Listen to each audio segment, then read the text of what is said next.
मनोज तिवारी भाई राम भक्त हैं, तो आज अयोध्या में आपसे मुलाकात हो रही है मनोज भाई।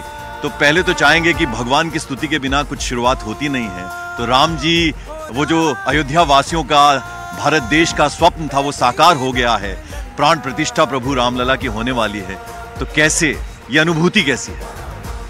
देखिए, हम एक कविता, एक हमने गीत गाया है, उसकी कुछ पंक्तियां मैं न्यूज़ 18 के मार्फत लोगों को देता हूं। अयोध्या जी से दे रहा हूं। अयोध्या जी में खड़ा होकर पहली बार न्यूज़ 18 के ऊपर मैं कुछ कहने जा रहा हूं कि सूरज को देता है भीषण अगन, तारों को करता है जो रोशन, चंद्रमा को चांदनी और धरती को देता है प्राण, वो है राम राम राम, मेरा राम अवध का राम, वो है राम राम राम, वो है राम राम राम। ना होते श्री राम जीवन में मानो, न होती कथा तेरी मेरी, हरियाली कर दे मरुथल में राघव, वाह हो अंगार फूलों की ढेरी, करे देव जिनको निस दिन नमन, धोती है गंगा जिनके चरण, करे देव जिनको निस दिन नमन, धोती है सरजू जिनके चरण, वंदना हो आरती पूजा धर्म मेरा ध्यान, वो है राम राम राम। उस अयोध्या में है भाई। देखिए, अयोध्या में भी आया, एयरपोर्ट देखा, इतना भव्य। और ये देखिए, मैं अपने कैमरा पर्सन पंकज तोमर से कहूंगा कि जरा वो रेलवे स्टेशन दिखाएं कि किस तरह से वो रेलवे स्टेशन जो है वो एक नए अंदाज में है। तो अयोध्या बहुत बदली है और इसका पूरा पूरा श्रेय योगी आदित्यनाथ, प्रधानमंत्री नरेंद्र मोदी के संकल्प को जाता है।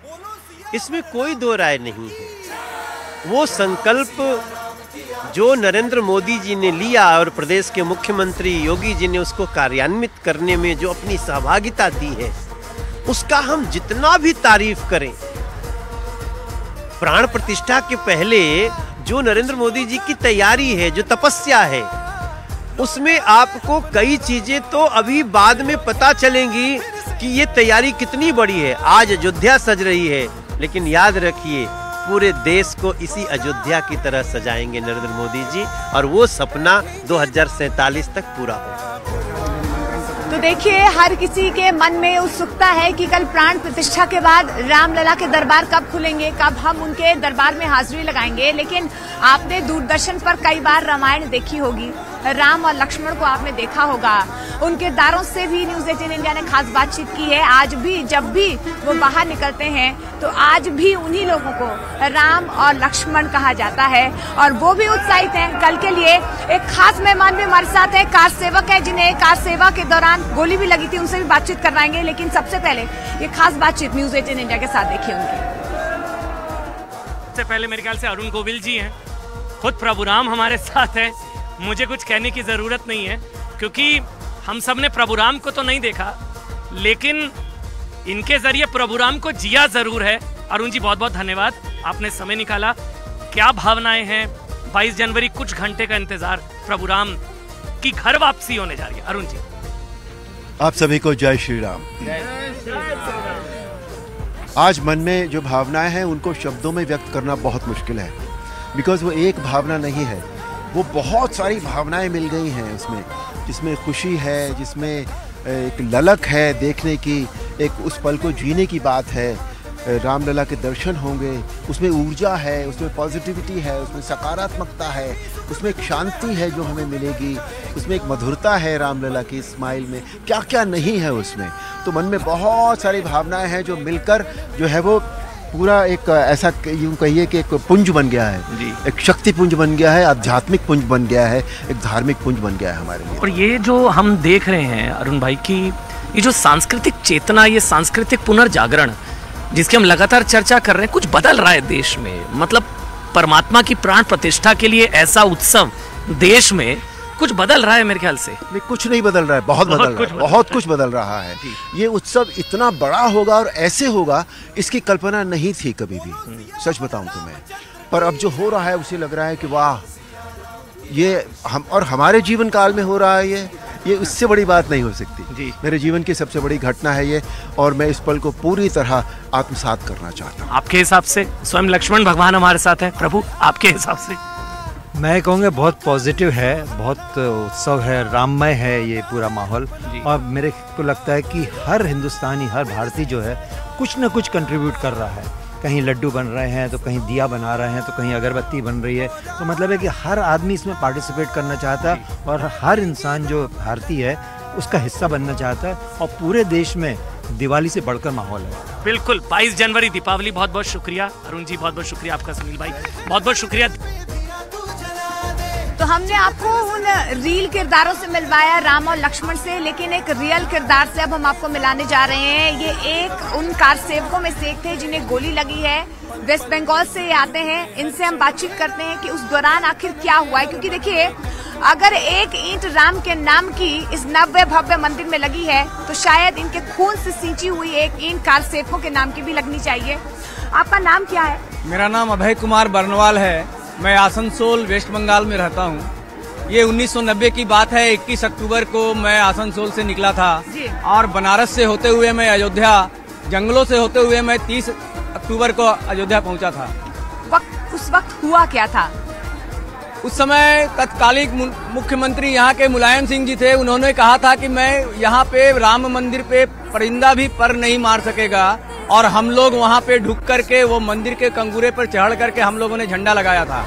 और झंडा लगाने के बाद जब हम लोग वहाँ से निकले थे, उसी वक्त गोलियां धड़ाधड़ चारों तरफ से चलने लग गई थी। मेरे सामने ही 7-8 लोग कार सेवक घायल हो गए थे, मारे गए थे। आपको कहाँ पर गोली लगी? मुझे जांग में गोली लगी थी। अच्छा। और मैं वहीं पे गिर गया था, और 6 महीने तक मेरा उपचार चला था। पहले यहाँ पर श्री राम अस्पताल में मुझे ले जाया गया था, उसके बाद वहाँ से फैजाबाद सदर अस्पताल मुझे ट्रांसफर किया गया था। अच्छा, क्या माहौल था उस वक्त जब आप लोग आ रहे थे और गोलियां चली अचानक से? माहौल तो ऐसा था, लग रहा था किसी और देश में, शायद पाकिस्तान के कराची में या सीरिया में हूँ, जो अभी आज की स्थिति है वो स्थिति थी उस समय की। कहीं से भी नहीं लग रहा था कि हम अपने देश में आए हुए हैं। चारों तरफ सिर्फ पुलिस वाले और मिलिट्री वाले ही नजर आ रहे थे। बहुत ही भयानक स्थिति थी उस समय की। अच्छा, आपके साथ कितने लोग वहाँ से आए थे? हम लोग आसनसोल से 85 लोग निकले थे, और मैं अकेला ही शायद वो व्यक्ति था आसनसोल का जो मैं यहाँ तक पहुँचा था। मेरी मुलाकात राम कोठारी और शरद कोठारी दोनों बंधु से 23 तारीख को हुई थी। असल में शरद कोठारी मेरा मित्र अपनी जान गंवा दी। अपने जान गंवा दी दोनों। वो मेरा मित्र था। मैं उससे 23 तारीख को जौनपुर में मिला था। मैंने उससे पूछा था कि शरद क्या बात है तुम, तो बोलता है कि नहीं भैया भी आए हुए हैं, राम भी आए हुए हैं। तो हमने कहा कहाँ भाई, दोनों को तो आने की बात नहीं थी। एक परिवार से कहा गया था कि एक ही व्यक्ति अयोध्या जाएंगे कार सेवा के लिए। मैंने उनसे पूछा तो उसने मेरे को जवाब दिया था कि अब है जहाँ राम जी जाएंगे वहाँ क्या लक्ष्मण नहीं जाएगा। आज वो दोनों बंधु हमारे साथ नहीं है। मैं बता नहीं सकता हूँ मैं कि वो दोनों नहीं है। कभी डर लगा? और जब आपने उस गुम्बद पर वो झंडा फहराया तो उस वक्त क्या स्थिति थी, क्या हुआ? डर तो नहीं था। अपने धर्म के लिए, राम के लिए मैं आया था। सोचा था राम जी के पास चला जाऊंगा। भय नहीं था। 350 किलोमीटर पैदल चल के आया था। किसी तरह की डर नहीं थी मन में। बस प्रभु श्री राम के लिए कुछ कर गुजरने की ख्वाहिश थी, और वो मैं कर गुजरा था। उस वक्त जब गोलियां चलाने का आदेश दिया गया तो कितने कार सेवकों पर उस वक्त गोलियां लगी? कुछ अगर आपको वो पन्ने याद हो इतिहास के। मेरे सामने चलचित्र की भांति वो घूम रहा है। मेरे सामने ही 8-10 लोग को गोली लगी थी। किसी के सर में, किसी के सीने में। आपके पास कुछ चित्र भी हैं?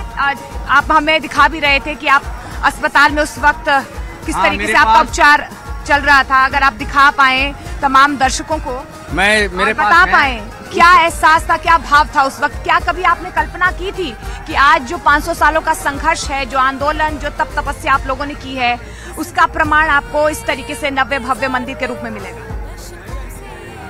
इतनी जल्दी तो नहीं, क्योंकि मुझे लग रहा था ये संघर्ष बहुत दिन चलेगा।